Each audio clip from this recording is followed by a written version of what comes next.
కొన్ని వందల సంవత్సరాల క్రితమే ప్రముఖ రాజనీతి శాస్త్రజ్ఞుడు అరిస్టాల్ హాస్యం గురించి ఇంకా ఇలా అన్నారు. ప్రస్తుత సమాజంలో యువత వెర్రిచేష్టలు చూస్తుంటే రాబోయే రోజుల్లో ఈ సమాజం ఎటుపోతుందో ఏమవుతుందో తలుచుకుంటేనే భయం వేస్తుంది అని అన్నారు. ప్రస్తుతం సినిమాలు వినోదం పేరిట వికృత హాస్యం అందిస్తున్నాయి. దివ్యాంగుల పాత్రలు సృష్టించి వారిపైనే భయంకరమైన జోకులు వేయడం వంటి చర్యలకు పాల్పడుతున్నాయి. ముఖ్యంగా అలాంటి సన్నివేశాలు చూసిన చిన్నారులు యువకులలో మన పక్కనే తిరుగుతున్న దివ్యాంగులను చిన్న చూపు చూస్తున్నారు.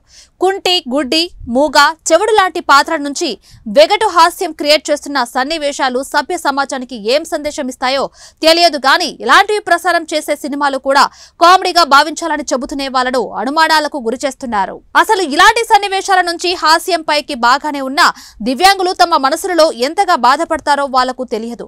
లోతుగా ఆలోచిస్తే దివ్యాంగుల మనోభావాలు దెబ్బతీసినట్లే. అయితే ఇకపై దివ్యాంగుల మీద ఇలా ఇష్టారీతిన సినిమా పాత్రలు సృష్టిస్తే కుదరదు. ఇలాంటి మాధ్యమాలపై సుప్రీంకోర్టు ఆగ్రహం వ్యక్తం చేస్తుంది. కేవలం నవ్వు తెప్పించుకోవడం కోసం ఇలాంటి పాత్రలు వాడుకోవడంపై supreme court chief justice D Y Chandrachud తీవ్ర అభ్యంతరం తెలిపారు.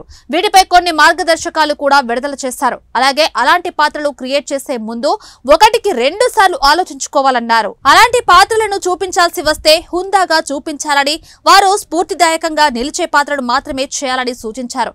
ఇందుకు సంబంధించి రచయితలు, దర్శక నిర్మాతలు అవగాహన కార్యక్రమాల వీడియోలు చేయాలని సూచించింది.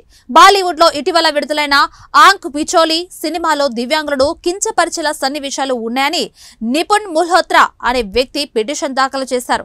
పిటిషన్ పై విచారణ చేపట్టిన సుప్రీం ధర్మాసనం ఇకపై అలాంటి సన్నివేశాలను పబ్లిక్ కు చూపించరాదని ఆదేశాలు జారీ చేసింది.